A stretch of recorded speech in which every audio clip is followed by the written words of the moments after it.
Provisions and reserves class 11th का ये chapter है और दोनों की डेफिनेशन को हमने कवर किया था। दोनों का रिलेशन फ्यूचर से है। हमने बोला था कि एक नेगेटिव टर्म है, दूसरी पॉजिटिव टर्म है, कि भाई फ्यूचर में कोई नुकसान है, नॉन लाइबिलिटी है, उससे बचने के लिए क्या बोला कि प्रॉफिट में से एक अलग अमाउंट रख लो, और इसी अमाउंट को प्रोविजन बोला कि फ्यूचर में कोई नुकसान या नॉन लाइबिलिटी से बचने के लिए प्रॉफिट में से एक अलग अमाउंट रख लिया जाता है, उसे प्रोविजन कहा जाता है। तो ये नेगेटिव टर्म है। दूसरा बोला कि भाई फ्यूचर में अगर नुकसान हो रहा है तो ठीक है, फ्यूचर में हो सकता है फायदे के बारे में अगर हम सोचें तो बिजनेस को बढ़ाने के लिए, एक्सपेंशन के लिए कैश की रिक्वायरमेंट हो सकती है। तो उस कैश की रिक्वायरमेंट को कैसे पूरा किया जाएगा इमीडिएट? तो बोला गया कि भाई प्रॉफिट का अप्रोप्रिएशन करो और एक अलग से अमाउंट रखो कि अगर फ्यूचर में बिजनेस के एक्सपेंशन के लिए कैश की रिक्वायरमेंट होगी तो यहाँ से वो पूरा कर लिया जाएगा।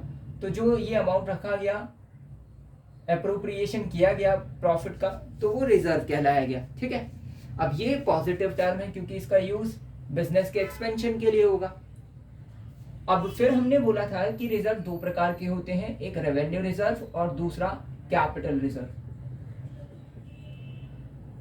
रेवेन्यू रिजर्व में हमने बोला कि जो रेवेन्यू प्रॉफिट से बनाए जाते हैं वो रेवेन्यू रिजर्व कहलाए जाते हैं, जो कैपिटल प्रॉफिट से बनाए जाते हैं वो कैपिटल रिजर्व कहलाए जाते हैं। उसके बाद हमने बोला रेवेन्यू रिजर्व दो प्रकार के होते हैं, एक जनरल रिजर्व और दूसरा स्पेसिफिक रिजर्व। यही हमने बोला था। उसके बाद हमने बोला कि जो जनरल रिजर्व है उसका यूज किसी भी पर्पस के लिए हो जाएगा, लेकिन स्पेसिफिक रिजर्व का यूज स्पेसिफिक पर्पस के लिए ही होगा जिनके लिए ये बनाए गए हैं। उसके बाद हमने बोला था कि हमने एक एग्जांपल लिया कि अगर हम सेल्स में से, सिर्फ एक ये एग्जांपल है कि अगर हम डायरेक्ट एक्सपेंस माइनस कर देंगे, शॉर्ट में इसको हमने कवर किया था, तो हमें जीपी मिल जाता है। आगे फिर बोला गया था कि भाई जीपी को बांट ले। बोला नहीं, जीपी को बांटना नहीं है, एक अकाउंट बनाओ, प्रॉफिट एंड लॉस अकाउंट। ठीक है, और ये डेबिट साइड और ये क्रेडिट साइड। तो जो भी जीपी आया उसमें इंटरेस्ट मिला है उसको और ऐड कर लो, और अगर रेंट मिला है उसको और ऐड कर लो, और फिर क्या करो, एक्सपेंसेस माइनस कर लो। एक्सपेंसेस कौन से भाई? ये वाले फैक्ट्री के एक्सपेंसेस हुए, तो ये वाले ऑफिस के एक्सपेंस हो गए, इसको इनडायरेक्ट बोल देते हैं। ठीक है, यानी कि इन सबको ऐड करो और फिर ये वाले एक्सपेंस माइनस करो, बाकी का जो भी मिलता है वो प्रॉफिट होगा, उसको बांट लेते हैं। नहीं, फिर ये डिसीजन लिया गया नहीं, जब आपने, क्योंकि प्रॉफिट एंड लॉस किस बेसिस पर बनाया जाता है, बोला गया था गोइंग कंसर्न कॉन्सेप्ट, कि भाई एक अकाउंटिंग प्रिंसिपल्स थे ना, उसमें से हमने 2-3 के एग्जाम्पल भी लिए थे। तो बोला गया था कि भाई जो करंट वाली घटनाएं हैं उसको तो यहाँ पर रिकॉर्ड करना ही है, साथ में अगर फ्यूचर में कोई घटना है जिसकी पूरी संभावनाएं हैं, नॉन लाइबिलिटी, तो उससे बचने के लिए भी क्या करो, यहीं पर ही एडजस्टमेंट करो। तो बोला गया था नॉन लाइबिलिटी है लेकिन उसका एग्जैक्ट अमाउंट नहीं पता, तो क्या करो, उसके लिए एक अलग अमाउंट रख लो। तो ये प्रॉफिट जो बनाया गया, जो निकला, उससे और अमाउंट कम करो, एक अलग अमाउंट रखो प्रोविजन के लिए। तो हमने फिर प्रोविजन के लिए एक अलग अमाउंट रखा। फिर उसके बाद क्या किया कि भाई ठीक है, अब ये अमाउंट टोटल हुआ, उसमें से ये वाले एक्सपेंस माइनस कर दिए और प्रोविजन को भी हटा लिया, तो बाकी का जो अमाउंट बचा वो नेट प्रॉफिट हो गया। अब इसको बांट लें। बोला नहीं, इसको भी नहीं बांटना, क्योंकि अगर इसको बांट लिया तो फ्यूचर में अगर मान लो कैश की रिक्वायरमेंट होगी बिजनेस को बढ़ाने के लिए, तो फिर वो कैश की रिक्वायरमेंट को कहाँ से पूरा किया जाएगा। तो फिर आगे हमने डिस्कस किया कि क्या किया जाए। बोला कि ये जो नेट प्रॉफिट है इसका एप्रोप्रिएशन करो, यानी कि इस प्रॉफिट में से एक अलग अमाउंट रखो रिजर्व के रूप में, कि फ्यूचर में कैश की रिक्वायरमेंट होगी तो किसी को परेशान नहीं किया जाएगा। ये जो रिजर्व बनाया गया है यहीं से ही अमाउंट ले लिया जाएगा और जहां पर जरूरत होगी वहां पर लगा दिया जाएगा। उसके बाद नेट प्रॉफिट में से रिजर्व हटाने के बाद जो प्रॉफिट बचता है उसको बांट लिया जाएगा। यही डिसाइड हुआ था और बोला गया था जहां पर ये कैलकुलेशन होगा, क्योंकि ये प्रॉफिट का एप्रोप्रिएशन है, तो profit and loss appropriation APPROPRIATION appropriation account यहाँ पर होता है, और ये वाली डेबिट साइड और ये वाली क्रेडिट साइड।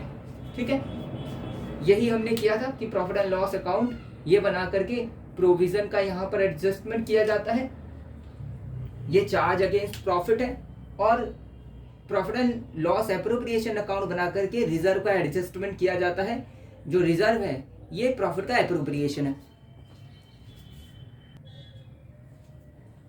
इसके बाद अब हम करेंगे दोनों के बीच में डिफरेंस, रिजर्व और प्रोविजन के बीच में।